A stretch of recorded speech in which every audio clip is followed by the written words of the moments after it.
31st January 1943, Stalingrad. In the skeletal remains of the Univermag department store, Field Marshal Friedrich Paulus sat motionless in a basement that had become his tomb. The air reeked of unwashed bodies, gangrene, and the acrid stench of explosive residue that never quite left the lungs. Above him, Soviet artillery pounded what remained of the German positions, a cacophony of destruction that had become so constant it felt like silence when it stopped. His hands trembled, not from cold alone, though the temperature hovered near -20 degrees Celsius, but from the weight of what he was about to do. Outside, the remnants of the German Sixth Army, once a proud force of 290,000 men, had been reduced to 91,000 starving, frostbitten ghosts waiting for the inevitable. The day before, Hitler had promoted Paulus to field marshal, a cynical gesture with an unspoken message. No German field marshal had ever surrendered, but Paulus would. And in that act of capitulation, he would set in motion a sequence of events that would lead, almost exactly 2 years later, to a frozen forest in Belgium, where Germany would make its final, desperate gamble and lose everything. Before we begin, don't forget to subscribe for more untold stories from the Second World War.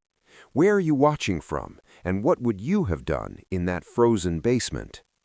The road to Stalingrad, Germany at the precipice.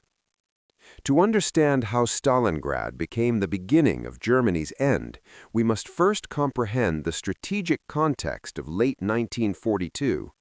By summer of that year, the Third Reich had reached the absolute zenith of its territorial expansion.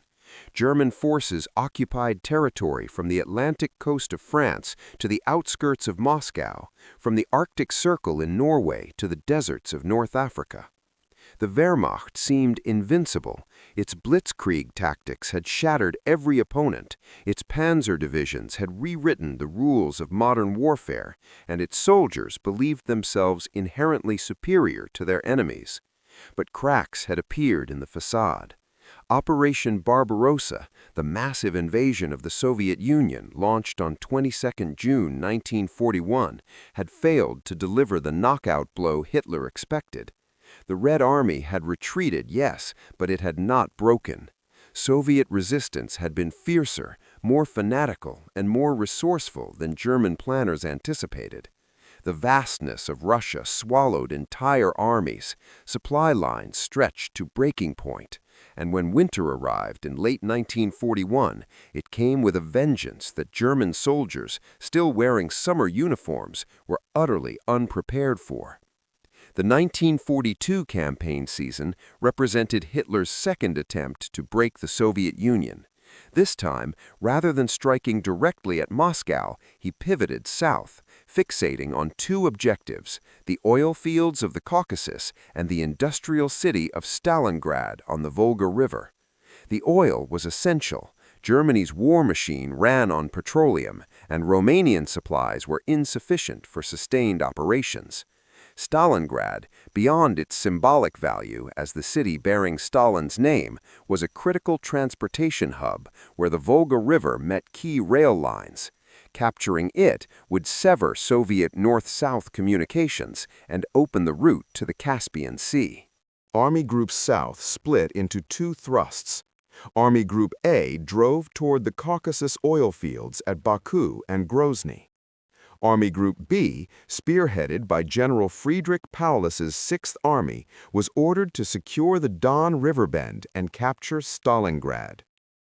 The Sixth Army was one of the Wehrmacht's premier formations, experienced, well-equipped, and commanded by competent officers. It had participated in the invasions of Poland and France, and had distinguished itself in the early phases of Barbarossa. Paulus himself was a meticulous planner, a staff officer elevated to field command. He followed orders precisely and expected his subordinates to do the same.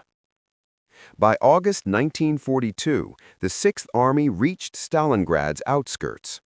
On 23 August, the Luftwaffe launched a massive bombing raid, over 600 sorties that dropped thousands of tons of high explosives and incendiaries on the city. Stalingrad burned. Civilians died by the tens of thousands. The Volga itself seemed to catch fire as oil storage tanks ruptured and spread flaming petroleum across the water. German commanders believed the bombing had broken Soviet resistance. They were catastrophically wrong. Stalin issued Order Number 227, not one step back. Deserters would be shot by NKVD blocking detachments. Commanders who retreated without orders faced court-martials and execution. The defense of Stalingrad became a matter of existential survival. General Vasily Chuikov, a tough, profane officer with a gift for urban warfare, took command of the 62nd Army, tasked with holding the city. His strategy was brilliantly simple. Hug the Germans close. Fight them in the ruins at such close range that German artillery and air power became useless. Turn every building into a fortress. Make them bleed for every meter. What followed was unlike any battle in military history. Stalingrad devolved into Rattenkrieg, rat warfare, a vertical battlefield where combat occurred simultaneously in sewers, basements, ground floors, upper stories, and rooftops. There were no front lines in the traditional sense. German and Soviet positions intermingled in a chaotic maze of rubble. A soldier might control a room while the enemy held the floor above. Snipers dueled from shattered windows. Assault groups fought with grenades, flamethrowers, sharpened shovels, and bare hands when ammunition ran out. The Soviets fortified individual buildings and turned them into strongpoints. The most famous was Pavlov's house, a 4-story apartment building on 9th January Square, defended by Sergeant Yakov Pavlov and fewer than 30 soldiers. They held it for 58 days against repeated German assaults, transforming the building into a fortress with interlocking fields of fire, minefields, and fortified gun positions. German commanders threw regiment after regiment against it. All failed. One German officer later remarked that more Germans died trying to take Pavlov's house than had died taking Paris. The fighting was intimate and savage. Average life expectancy for a newly arrived Soviet soldier was 24 hours. Reinforcements crossed the Volga at night under German artillery fire. Many drowned or died before reaching the western bank. Those who survived found themselves in a hell beyond imagination. The air tasted of brick dust, cordite, and decay. Bodies lay unburied, frozen in grotesque positions. Rats grew fat on corpses. The ground shook continuously from artillery bombardments. The roar of explosions, the crack of rifle fire, and the screams of wounded men created a soundscape of unrelenting horror. German troops, trained for mobile warfare across open terrain, struggled desperately in this environment. Their superior armor, mechanized logistics, combined arms coordination meant nothing in close-quarters urban combat, where battles were decided by who threw the grenade first or who saw the enemy's shadow a half-second sooner. The Germans called it a fight for staircases and cellars. One officer wrote in his diary, "We are fighting rats in sewers. There is no glory here, only death." By October, the Germans controlled 90% of Stalingrad's ruins. They held the central railway station, which changed hands 15 times in a single day of fighting. They occupied the Barricade gun factory, the Red October steel plant, and most of the residential districts. Paulus reported to Hitler that final victory was imminent, perhaps days away. But the Soviets still clung to narrow strips along the Volga's edge, supplied by ferries that ran the gauntlet every night. Chuikov's command post was literally carved into the riverbank, so close to the front that German grenades sometimes rolled down the embankment toward it. The Sixth Army was exhausted. Casualties had reached 50,000 dead or wounded by November. Replacements arrived poorly trained and ill-equipped for urban warfare. Ammunition stocks dwindled. Fuel supplies ran low. The first snowfalls dusted the ruins, and German soldiers, many still in summer uniforms, began experiencing frostbite. And then, on November 19, 1942, the Soviets sprang their trap. Operation Uranus. The jaws close. While German attention fixated on the grinding battle and Stalingrad's ruins, Soviet High Command prepared a masterstroke. General Georgy Zhukov, arguably the greatest operational commander of the war, conceived Operation Uranus, a massive double envelopment designed to encircle the entire Sixth Army. The plan exploited a critical German vulnerability. The flanks of the Stalingrad salient were held by Romanian, Hungarian, and Italian armies, poorly equipped allies with low morale, inadequate anti-tank weapons, and little faith in Germany's cause. At 0730 hours on 19th November, Soviet artillery opened fire along the northern shoulder of the German position. Over 3,500 guns participated in a barrage that lasted 80 minutes and reduced Romanian positions to moonscapes. Then came the tanks, hundreds of T-34s and T-70s surging forward through fog and snow. The Romanian Third Army disintegrated within hours. Entire divisions surrendered or fled. By nightfall, Soviet mechanized columns had penetrated 50 kilometers behind German lines, their tank treads grinding westward toward the Don River crossings. The next day, 20th November, the southern pincer attacked. Romanian and German units south of Stalingrad faced the same overwhelming assault, massed artillery followed by armor and motorized infantry. German defenders fought desperately at key positions, but were overwhelmed by numbers. Soviet commanders pushed exploitation forces deep into the rear, bypassing strongpoints, racing for the link-up. On 23 November, advance elements of the Soviet 26th Tank Corps met troops from the 4th Tank Corps near the town of Kalach-on-the-Don, west of Stalingrad. The ring closed. Inside the pocket, the entire Sixth Army, over 290,000 men, plus elements of the 4th Panzer Army, Romanian divisions, Croatian infantry, and thousands of support personnel. It was the largest operational encirclement in military history. Paulus immediately requested permission to break out westward while a corridor might still be forced open. His staff officers calculated they had perhaps 72 hours before Soviet forces consolidated the encirclement. But Hitler, advised by Hermann Göring and convinced that the Luftwaffe could supply the pocket by air, refused.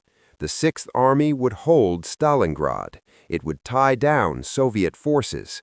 Reinforcements would break through and re-establish contact. The airlift would sustain them. It was a fantasy built on delusion. The Sixth Army required 750 tons of supplies daily, food, ammunition, fuel, medical supplies, just to survive, let alone fight. The Luftwaffe promised to deliver it. They never came close. The best single-day airlift delivered barely 300 tons. Most days, aircraft managed far less. Juncker's Ju-52 transports, lumbering, slow, and vulnerable, became flying coffins. Soviet fighters prowled the air corridors, shooting down dozens. Anti-aircraft artillery ringed the pocket. Blizzards grounded entire squadrons for days. Makeshift airstrips inside the pocket deteriorated under use and weather. Wounded men lay on frozen runways, waiting for evacuation flights that never arrived. The death of an army. December brought intensified suffering. Rations were cut repeatedly, first to half, then quarter, then eighth portions. Soldiers ate their horses. They scraped wallpaper paste for calories. Dysentery and typhus spread through overcrowded bunkers. Frostbite claimed thousands of fingers, toes, and limbs. Medical supplies ran out. Surgeons amputated gangrenous tissue without anesthesia. Men died not in combat, but from cold, hunger, and disease. A relief operation, Operation Winter Storm, launched on 12 December under Field Marshal Erich von Manstein. His 4th Panzer Army drove northeast toward the pocket, fighting through desperate Soviet resistance. By 19th December, the relief force had advanced to within 35 miles of the pocket perimeter. German soldiers inside heard the distant rumble of artillery and dared to hope. Paulus requested permission to break out toward the relief force. Hitler again refused. The 6th Army must hold Stalingrad. The relief stalled, then retreated. Soviet counterattacks threatened to encircle Manstein's forces. By Christmas, the relief attempt had collapsed. Inside the pocket, German soldiers huddled in frozen bunkers, burning furniture and documents for warmth. Christmas rations consisted of watery soup and 100 grams of bread. One soldier wrote in his diary, "We no longer speak of the future. There is only the present moment and the cold." January 1943 brought the final agony. Soviet forces launched Operation Ring, systematically compressing and destroying the pocket in segments. Artillery prepared each assault with devastating barrages. Infantry and tanks advanced through blizzards against defenders too weak to resist effectively.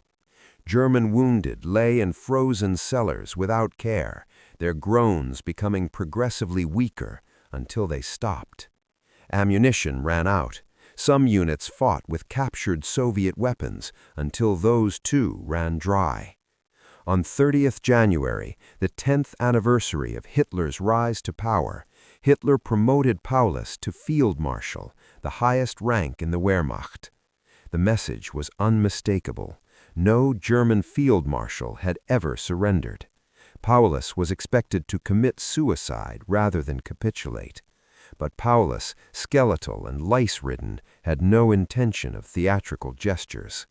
On 31st January, he surrendered the southern pocket. Holdouts in the northern pocket continued fighting until 2nd February before finally laying down their arms.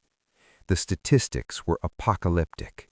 Of the 290,000 Axis troops encircled, approximately 91,000 marched into Soviet captivity, most so emaciated and diseased they could barely walk.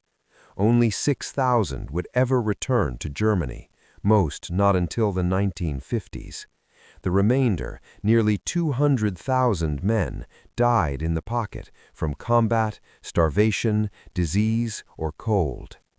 Soviet casualties across the entire Stalingrad campaign exceeded 1 million.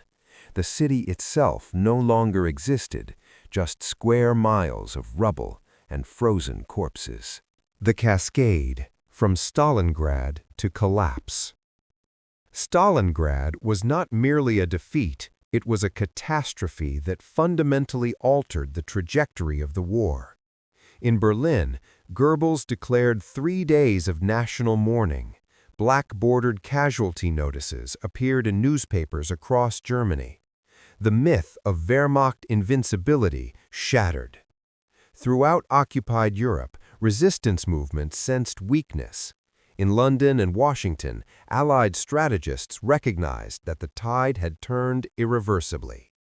But the most profound impact was strategic. Stalingrad marked the moment when Germany irrevocably lost the initiative on the Eastern Front. Before Stalingrad, Germany could still choose where and when to attack. After Stalingrad, that choice belonged to the Soviets, and they exercised it ruthlessly. Soviet offensives throughout 1943 drove the Wehrmacht westward in a series of costly battles. Kursk in July 1943, Germany's last major offensive in the east, collapsed after the largest tank battle in history at Prokhorovka. The Soviets liberated Orel, Kharkov, and crossed the Dnieper River by autumn. Kiev fell in November. By December, Soviet forces had pushed the front back hundreds of miles. Each German retreat was paid for in blood, but the overall direction was unmistakable: westward, always westward, toward Germany itself. The Eastern Front became a black hole consuming German military strength at an unsustainable rate. Between February 1943 and January 1945, the period from Stalingrad's fall to the Ardennes offensive, Germany suffered approximately 3.5 million casualties on the Eastern Front. That figure represents killed, wounded, missing, and captured. It meant the Wehrmacht was losing the equivalent of the entire Eastern Front strength every 6 months and scrambling to replace it with increasingly inadequate replacements. Teenagers from the Hitler Youth, old men from the Volkssturm Home Guard, and poorly trained conscripts. Every panzer division destroyed in Russia was a division unavailable to defend France. Every liter of fuel burned in desperate counterattacks in Ukraine was fuel unavailable for training or strategic reserves. Every experienced NCO killed at Kursk was replaced by a 17-year-old with 6 weeks of training. The hemorrhage was unsustainable, but Hitler refused to contemplate strategic withdrawal or negotiated peace. Germany would fight until total victory or total destruction. The Western noose tightens. While the Eastern Front consumed the bulk of German strength, the Western Allies methodically constructed the machinery of Germany's destruction. The strategic bombing campaign intensified throughout 1943 and 1944. Hamburg burned in a firestorm in July 1943 that killed over 40,000 civilians in a week. Berlin, Cologne, Dresden, and dozens of other cities suffered repeated raids. Allied bombers, British Lancasters by night, American B-17s and B-24s by day, targeted oil refineries, aircraft factories, ball bearing plants, and transportation networks. The Luftwaffe, bled white defending the Reich and supporting operations in Russia, could not stem the aerial assault. German fighter production actually increased in 1944 despite bombing, but pilot training suffered. New pilots arrived at frontline squadrons with 50 hours of flight time, facing Allied aviators with 300 hours or more. The result was predictable. German fighters fell from the sky in droves. In the Atlantic, the U-boat war collapsed. Allied convoys, protected by radar, long-range patrol aircraft, and ultra-intelligence derived from captured Enigma machines, sank submarines faster than Germany could build them. By mid-1943, Admiral Donitz had withdrawn U-boats from the North Atlantic. The supply lines to Britain remained open, allowing the massive buildup of men and materiel for the invasion Hitler knew was coming, but could not predict where or when it would strike. D-Day, 6 June 1944, opened the decisive Western Front. Operation Overlord landed 5 Allied divisions on Normandy's beaches, supported by overwhelming naval and air power. German defenders, deceived by elaborate Allied deceptions into expecting the invasion at Calais, and weakened by years of attrition, could not contain the beachhead. Within a month, over 850,000 Allied troops had landed in France. The breakout came in late July. American forces under General Omar Bradley shattered German lines at Saint-Lô in Operation Cobra.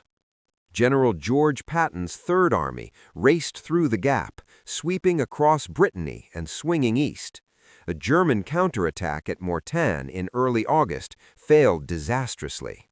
German forces retreated into the Falaise pocket, where Allied air power, Typhoons, thunderbolts, and medium bombers savaged them mercilessly. The pocket became a killing ground. 50,000 Germans captured, 10,000 dead, thousands of vehicles destroyed. Paris was liberated on 25 August.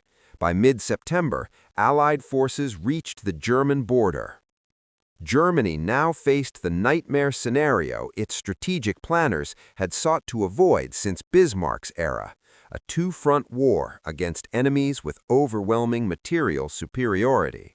Hitler's last gamble, the road to the Bulge. By autumn 1944, Germany's strategic situation was objectively hopeless.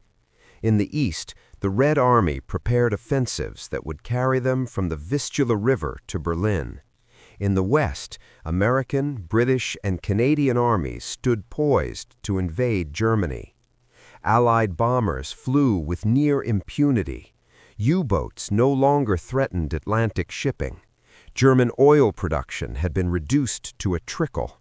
Manpower reserves were exhausted. Yet Hitler, increasingly detached from military reality and sustained by delusions of wonder weapons and miracle victories, refused to contemplate surrender.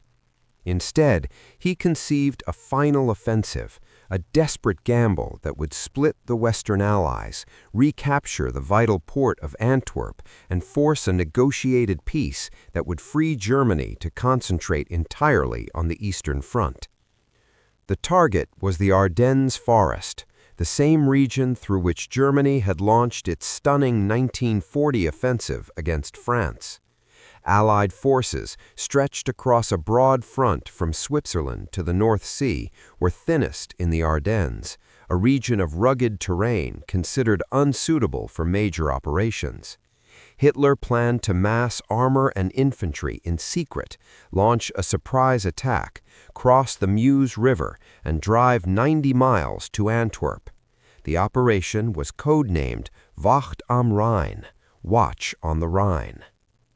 Every senior German commander who studied the plan considered it fantasy.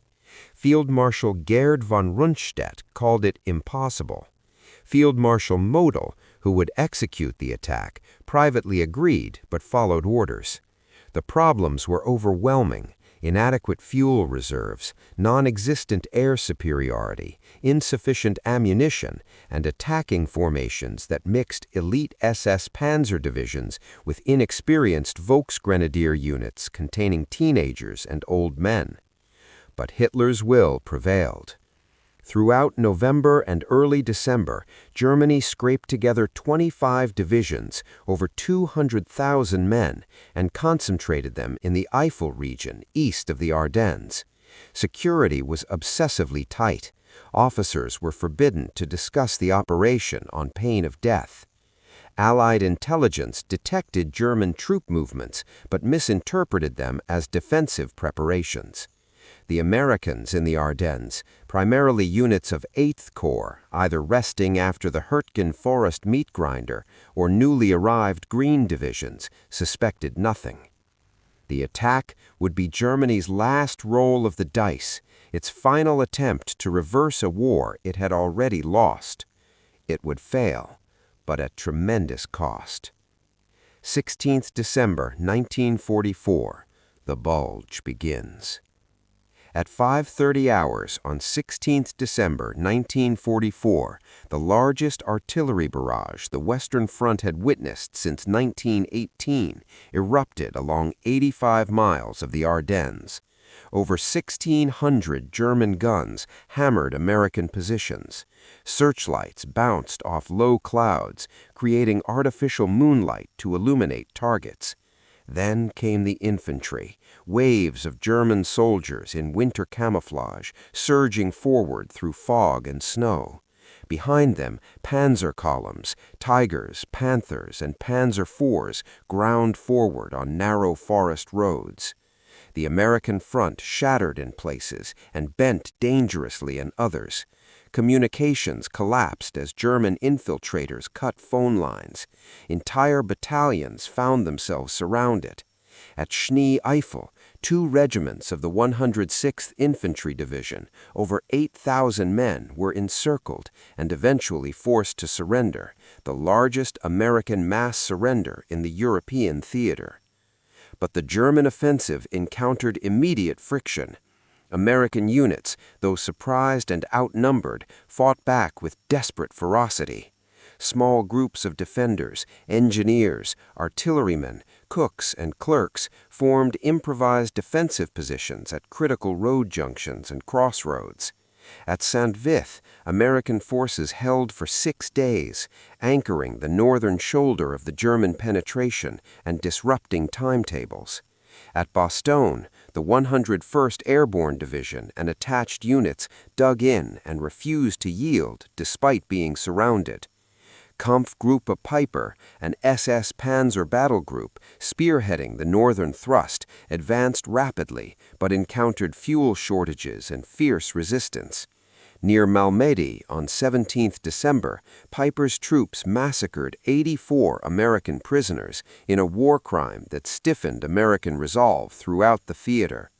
Piper's column, eventually isolated without fuel or supplies, had to abandon its vehicles and escape on foot through Allied lines. The weather initially favored the Germans, grounding Allied air power. But when skies cleared on 23 December, Allied aircraft descended in overwhelming numbers. Thunderbolts, lightnings, and typhoons strafed German columns mercilessly. Supply convoys were obliterated. Tank formations were caught in the open and destroyed. The Luftwaffe made a valiant effort to contest the skies, launching Operation Bodenplatte on 1 January 1945, destroying hundreds of Allied aircraft on the ground, but lost irreplaceable pilots in the process. At Bastogne, the siege became legendary. Surrounded since 20th December, the 101st Airborne and attached units held against repeated German assaults. On 22nd December, German commanders sent a surrender ultimatum. Brigadier General Anthony McAuliffe's one-word reply, "Nuts," became iconic. When German officers requested clarification, the American officer delivering the response said, "It means go to hell." General Patton's Third Army, executing a remarkable 90-degree pivot northward in 48 hours, broke through to relieve Bastogne on 26 December. By early January 1945, the German offensive had exhausted itself. The Bulge, at its deepest, 50 miles into Allied lines, began contracting as American and British forces counterattacked from north and south. German forces, out of fuel and ammunition, retreated to their start lines. They left behind 100,000 casualties, 800 tanks and assault guns, and irreplaceable reserves. American casualties totaled approximately 81,000, but the Americans could replace them. Germany could not. The direct line, how Stalingrad led to the Bulge. The connection between Stalingrad and the Bulge was not metaphorical, it was causal, material, and psychological. Stalingrad set in motion the cascade of defeats that led inexorably to the Ardennes and final collapse. First, the material connection. The Sixth Army destroyed at Stalingrad represented not just men, but an irreplaceable cadre of experienced officers, NCOs, and specialists. The battles that followed, Kursk, the retreat from Ukraine, the defensive battles across Poland, consumed divisions faster than Germany could regenerate them. By December 1944, the panzer divisions thrown into the Bulge were shadows of their former selves. Elite SS formations mixed with Volksgrenadier divisions containing boys and old men. Tanks mechanically unreliable after years of rushed production. Fuel so scarce that German battle plans explicitly relied on capturing American fuel dumps. Second, the strategic connection.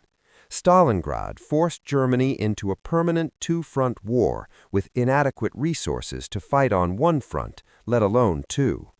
Every subsequent decision was a choice between catastrophes. Hitler's decision to launch the Ardennes offensive stripped the Eastern Front of mobile reserves just weeks before the Soviets launched their January 1945 offensive, an operation that reached the Oder River 40 miles from Berlin in 3 weeks. The forces squandered in the Ardennes might have delayed that advance by weeks or months. Instead, they died in Belgian forests for nothing. Third, the psychological connection. Stalingrad broke the Wehrmacht's faith in Hitler's strategic judgment. Officers who survived the war uniformly testified that Stalingrad was the moment they realized the war was lost. Yet Hitler's grip on power, enforced by SS loyalty and the aftermath of the July 1944 assassination attempt, remained absolute. Officers obeyed orders they knew were suicidal because refusal meant execution. The soldiers who attacked through the Ardennes knew the war was lost. They attacked anyway, from discipline, from fear of the Soviets, from loyalty to comrades. One captured German soldier told interrogators, "We have known since Stalingrad that everything is lost, but we are soldiers. We follow orders." The final act. Total collapse. The failure of the Bulge removed the last barrier to Germany's destruction. In the east, the Soviet Vistula-Oder offensive, launched on 12 January 1945, smashed through weakened German defenses. Warsaw fell on 17 January. By early February, Soviet forces stood on the Oder River within artillery range of Berlin. In the west, Allied armies recovered quickly from the Bulge and prepared to cross the Rhine. The capture of the Ludendorff Bridge at Remagen intact on 7 March gave the Americans an unexpected crossing. By late March, Allied forces were deep into Germany. The final months were apocalyptic. German cities burned, refugees fled westward, millions of civilians in endless columns. The Wehrmacht disintegrated. Some units fought fanatically, others surrendered at first opportunity. Hitler retreated to his Führer bunker beneath Berlin, issuing orders to phantom armies. On 16 April, the Battle of Berlin began, 2.5 million Soviet troops assaulting the city. The defense was conducted by SS fanatics, Wehrmacht remnants, Hitler Youth, and Volkssturm. The fighting was savage, but the outcome inevitable. On 30 April, with Soviet troops blocks away, Hitler committed suicide. Admiral Dönitz assumed nominal leadership and sought to prolong the war in the west while evacuating forces from the east. But the end came swiftly. Germany surrendered unconditionally on 7 May at Reims, with a second ceremony on 8 May in Berlin. The war in Europe was over. Reflection.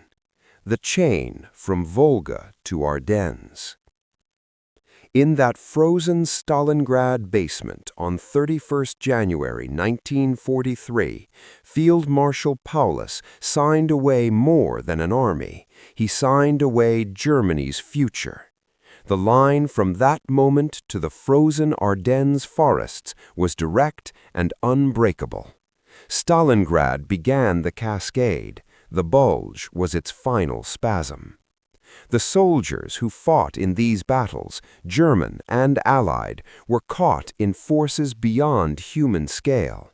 At Stalingrad, men froze and starved in numbers that numbed comprehension. In the Bulge, American GIs fought through blizzards in inadequate winter gear, enduring conditions beyond imagination. They were not statistics, they were individuals with names, families, dreams, consumed by a war that transcended individual fate. The lesson extends beyond military history. Stalingrad was the inevitable result of a war of annihilation Germany launched against the Soviet Union. The Bulge was the death spasm of a regime that had brought catastrophe to the world.